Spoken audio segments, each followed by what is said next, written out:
Hi everyone, my name is Jeannette, and I want to tell you about an event in my life. It was a shock to me because I never thought that it was possible to get rid of family members so easily. My story is somewhat similar to the fairy tale Cinderella, only the reality is much more difficult. Well, you'll find out for yourself. At first, everything was great.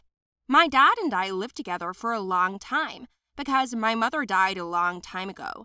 I don't even remember her because I was very young. My father always worked to provide for us. I had a nanny, Aunt Matilda. She raised me for many years, raised and cared for me, but then, when I grew up and went to school, she was going to go to her own daughter in another country to help with her grandchildren. Dad tried to find me another nanny, but it didn't work out. I always didn't like something about her, and I said that I could handle myself because I was old enough. My teacher, Miss Susanna, was well aware of my situation, and she often helped me with my lessons, calling my father all the time to explain my homework. Sometimes even I stayed with her if suddenly Dad had to go somewhere.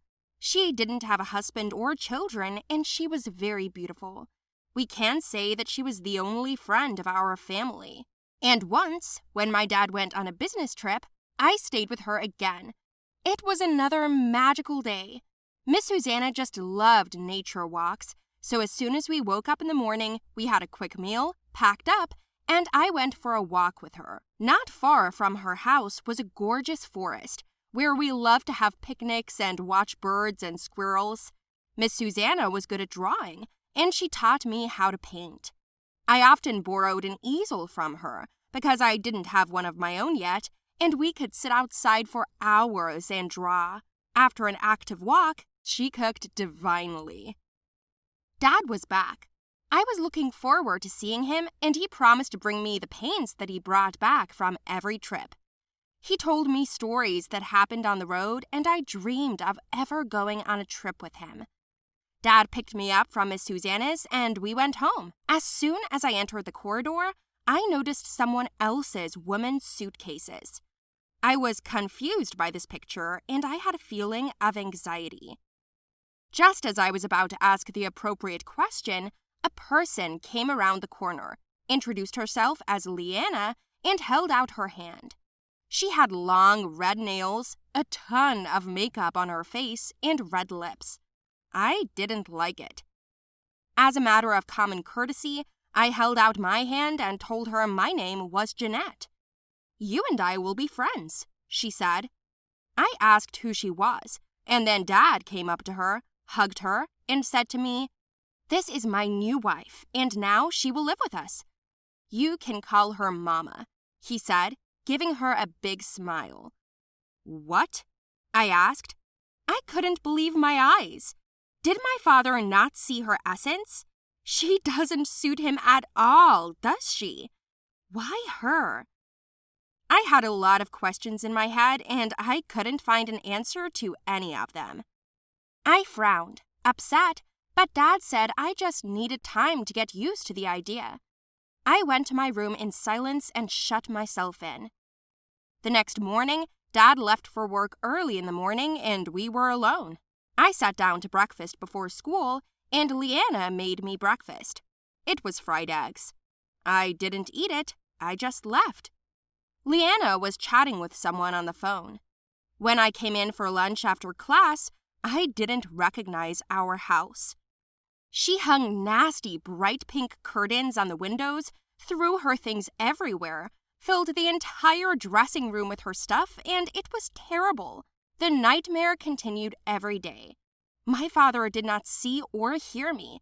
He was completely absorbed only in Leanna. I told Miss Susanna everything, but she just reassured me that I wasn't ready for my stepmother yet. But I protested and said that if she were my mother, I would be very happy. And she just smiled. A month later, things got even worse. Leanna was a terrible cook, so we either ordered food or Dad cooked himself. But I preferred to eat at Miss Susanna's, and now she took me meals every day. Among other things, I began to notice that my dad became strange. He became more tired, sleepy like a zombie. often asked for a drink. It was not like him. I tried to persuade him to go to the doctor, but he refused. A couple of weeks later, he went to the hospital and fell into a coma. I was just shocked. I didn't know what to do or who to talk to, and I kept telling Leanna to talk to the doctor. But then the whole true face of the bitch came out. She said she wasn't going to save him, and she also said that my father wouldn't survive because she poisoned him. He's in a coma forever now, she said, laughing. I was filled with anger. I wanted to throw something at her, but she said that she would immediately sue me if I did. I wanted it to be a terrible dream, but the nightmare was just beginning. It turns out that my father managed to officially sign everything over to her, and now she was the mistress of our house. Leanna came up to me and told me to pack my things. You see, now I won't live there anymore. I didn't understand her at first, but then she said she was going to sell me. What the hell? I thought. I ran to Miss Susanna in tears and told her everything. So she suggested a plan. I got home, and the next day in the afternoon, we rang the doorbell. Leanna opened the door and asked what the guest needed. It was my Susanna. The teacher pretended to have a source who told her about selling me. Leanna led her into the house and pointed at me. She asked for $10,000 for me, and my teacher immediately wrote her a check. Leanna snatched it out of her hands, and then Susanna asked about my father. Leanna said that he died, and that's why I needed a mother. By the way, Leanna pretended to be my aunt.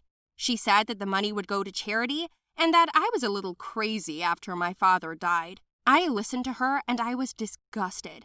I pretended that Susanna was a stranger to me and reluctantly went with her. After leaving the house, we went to the hospital, where I told the doctor about the fact that my dad was given some kind of poison that put him into a comatose state, to which the doctor told me that he knew.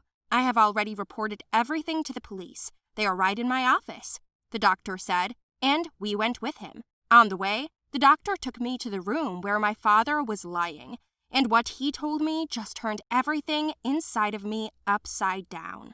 It turns out that the doctor found an antidote and my dad was already breathing on his own. The doctor also said that they provided police with a video of Leanna just as she was arriving. It was just the thing. We went to talk to the police, and Susanna provided them with a tape recorder where Leanna says that my father died a long time ago and she confessed that she was selling me. We'd gathered enough evidence to prove that Dad's new wife wasn't who she claimed to be. I was in heaven from happiness when I saw the arrest of a snake. My father woke up a week later. It was a good thing that his girlfriend was stupid and incorrectly mixed the drug into Dad's food. The dose was innocuously small. She wanted death to look natural so badly that she didn't finish the job. When Dad opened his eyes, I told him everything. Of course, he was terrified and very upset, but happy and glad that he had such a smart daughter and her teacher. He thanked Miss Susanna for her assistance and for saving his life. In general, everything ended well. Oh yes, you're probably wondering what the future relationship between my dad and my teacher was like. I'll tell you about it now, too.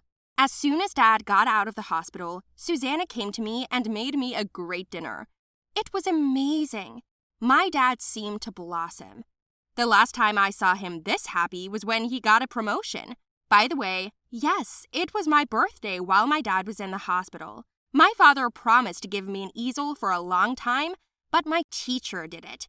She gave me the gift right after we ate. I was very happy. 2 months have passed since that moment, and we have a feeling that those bad events occurred in a previous life. Dad and Miss Susanna started dating, but this time, everything is very good. We also draw together and have picnics, but this time, my father is with us.